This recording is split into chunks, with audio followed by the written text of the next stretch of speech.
Hey, what's up, Toby? We've made it to Process Dead podcast number 22. I mean, Awesome. 26 is half a year. We're closing in. Let's We're bring it we're going to home. get there. We're going to get there. And by the end of the year, we might have, by a year in, we might have hundreds of listeners. Oh, hundreds. Hundreds. I recently noticed we're surging in the metropolitan area surrounding Dubuque, Iowa. Oh, it's the analytics in this thing. Spectacular. Yeah, I mean, we're not making any money. We've got no sponsors. I will let you know that we did we did tell Fabletics that they did a poor job, so Yes. that sponsorship opportunity is out because they take burn you that off. early. Yeah. We burned that. If they were in a pay-per-click, boy, they'd have to click the hell out of it to recoup the money I lost to those jackholes. That's crazy. That's all right. Today's term, just for the listeners out there nervous about their children. So there you go. Anyway, hey, what are we talking about today, Chris? Today's topic is delegation without accountability. Whoa, that never happens. Is this another fictional thing like birthdays and we want it to as we get older. We want birthdays to be fictional. We want to be like, oh man, when I was 18. I'm ready to Benjamin Buttons, man. Yeah. Yeah. So talk to me about, what brought this to mind? This idea of delegation without accountability. I love it. There's a couple things so I've been listening to Stolen Focus, which is a book on, basically how we become more distracted. And squirrel. I know.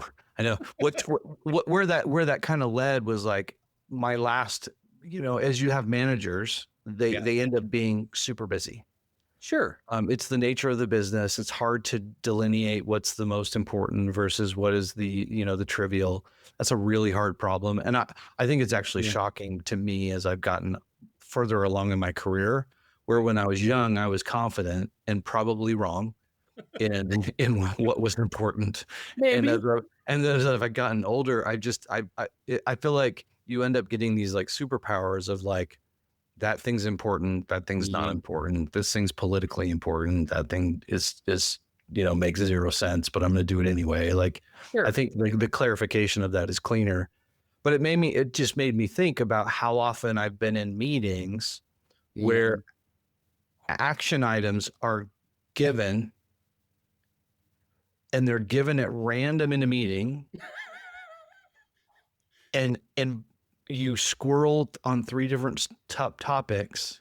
Yeah. And then it almost feels like the one that you don't do or you forget about is the one that gets brought up later. And so it's just really interesting when we're just so busy with so many things coming at us, and you go through a task and you're like, did I have 10 action items or was there one big one? Like, it's not clear. Yeah. And it's just peanut buttered, right? The context week to week happens in a 1-hour meeting, zip around the room, give an update. And then it's like, pow, pow, pow. A whole bunch of ideas get spit out. Yeah. I don't know which one belongs to you or what the outcome is. Yeah. Boy. Yeah. I hear that. Our friend Dylan, years ago, we were roommates in college back in the last century. And the 90s. Yeah. Back in the day. And he was a history major, and I remember him making the comment to the effect that, that it's only the winners that write the history. And and what's so true in a corporate environment is that the person that takes notes and distributes them is shaping the history. Yeah. And so as a self-defense mechanism, you walk into those meetings and you're like, nobody asked me to take notes. And then you walk away and nobody took any notes. Yeah. That's when I started taking notes because it's very issue, right? And so what I discovered, Chris, and our listeners can borrow this if they want, is that if I take the notes, as long as I don't just immediately assign the action items, I can raise my hand at 5 to 10 minutes before the end of the meeting and say, hey, I've got some action items. Can we run those down? And I'll send out my meeting notes. What a great way to unofficially delegate. Yeah. But the trade-off is that I can ask for people to grab them, but what we all are looking for is some leadership and somebody to manage that delegation process. Mine my approach is very collaborative, and consulting world, it works well, right? Yep. But yeah, that's something that we're asking managers to do, but so often it seems like we give them a full-time task load as an individual contributor too. So, well, and then like what's hard is like, like being on the opposite side, you're the manager, right? You're giving stuff down. Like it takes a lot of cognitive load to figure out all the things that you think or thought or was supposed to be delegated. Yeah. Well, you've managed teams locally and abroad, in different roles. Have you struck on a way to give them the delegation, but also get clear about the accountability that you expect them to have? No. Like I wish I really wish that I could be like, oh man, I could do this and that and the other thing. And what I run into is everyone has their bespoke way of doing things and there's no central repository. Yeah. And I think that that's the solution, but it takes a lot of effort, and it takes basically a discipline and a realization that we're wasting time and wasting people's time and wasting a lot of people's time. Yeah. By not just simply slowing down and saying, I need you to do this. Yeah. Chris, I love that. If you're in more than 4 hours of meetings a day, I mean, not just you and I, you listener. Yeah. It begs that question of, what is all your life energy getting spent on? Yeah. Right. And is that paycheck an adequate distraction? Sometimes the workplace feels like detention. I feel like I should be writing sentences, Yeah.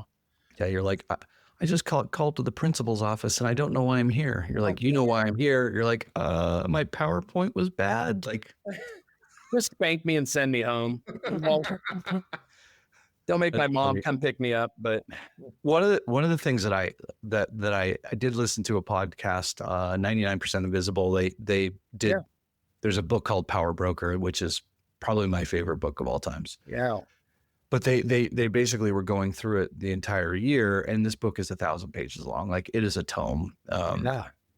And they were doing interviews with different people, and they interviewed this politician, and this politician said one of the things that this person had learned in politics was you can basically only do about 6 things a year. And that was actually really, really helpful for me professionally, because you can't, doing more than that, you're going to burn out, or you're going to get frustrated because you just don't have that many swings at the bat. And so like, I've started thinking about like, okay, like, well, let's say every 2 months I can do one thing, right? Well, what does that mean for a week? Yeah. Right. And it's like, okay, if I could do one or maybe 2 things that were really productive, like, would I be able to get like that kind of that process flow wheel flying, like the flywheel flying? Yeah. I think so often we come out of that meeting, right? Hey, Toby, can you look at it comes down to even the language. Yeah.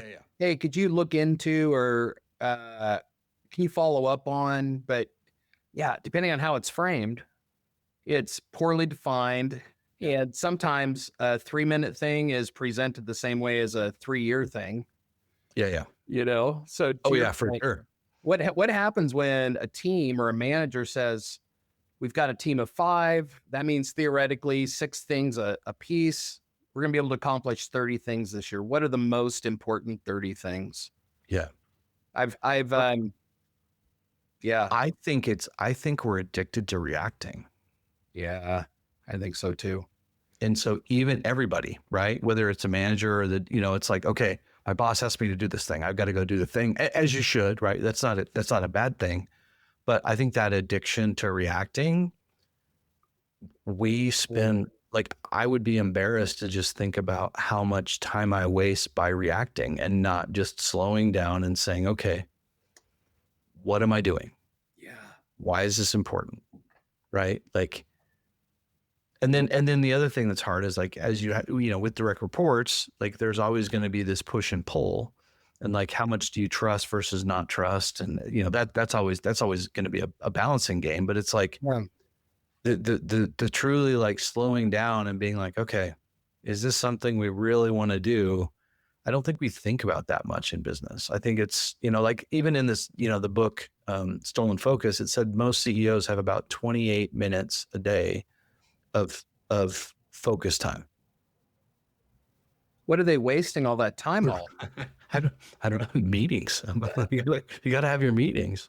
Well, and these are guys, if we look at the headlines, where organizations are paying them tens of millions of dollars, certainly ones of millions of dollars, and in most organizations, right, are highest paid people, and we give them the least amount of focus time. Yeah. That's staggering. So it's no wonder they're trying to just manage quarter to quarter. It's probably all the further they can see in 28 minutes a day. Yeah. And like, how are you tying stuff together? How can you go deep in any part of your business if you just have less than a half an hour of focus? Yeah. That's incredible. I think, there was a whole series of time management books and philosophies, the getting things done, and then the Pomodoro effect. Oh yeah. Yep. For right or wrong, I always picture a tomato, little timekeeper. Isn't that what it is? Yeah. And but that idea of what happens if you block out 2 hours a day, I've tried it, I've done it, I've enjoyed it at different times. Yeah. About a 90-minute chunk of flow is about all the further I can get. But we also have to both ask for it, but also push back when people are pushing into it. Well, and what's funny is like you say that like an hour and a half, and I'm like, I almost get like this nervous feeling of like, could I really do that? Yeah. One, get away with it. And like, would the work that was produced be appreciated? Right. You know what I mean? Like it's just a weird thing. And that like where in all of human history has it been like, man, I can't do an hour and a half. Like, I mean, go back 200 years and you're chopping a tree down. You're like, that took half a day, like, and that was just to get it to fall down, then you got to go cut the thing. Like, or these projects would take forever. And today it's like, man, my next meetings and, I'm back to back. And by the time you get to that fourth or fifth meeting, you're like, I don't even know what happened in the other ones. No. And we're hoping for this collective community to support us. And you hope that you just haven't pissed anyone off politically or you're toast.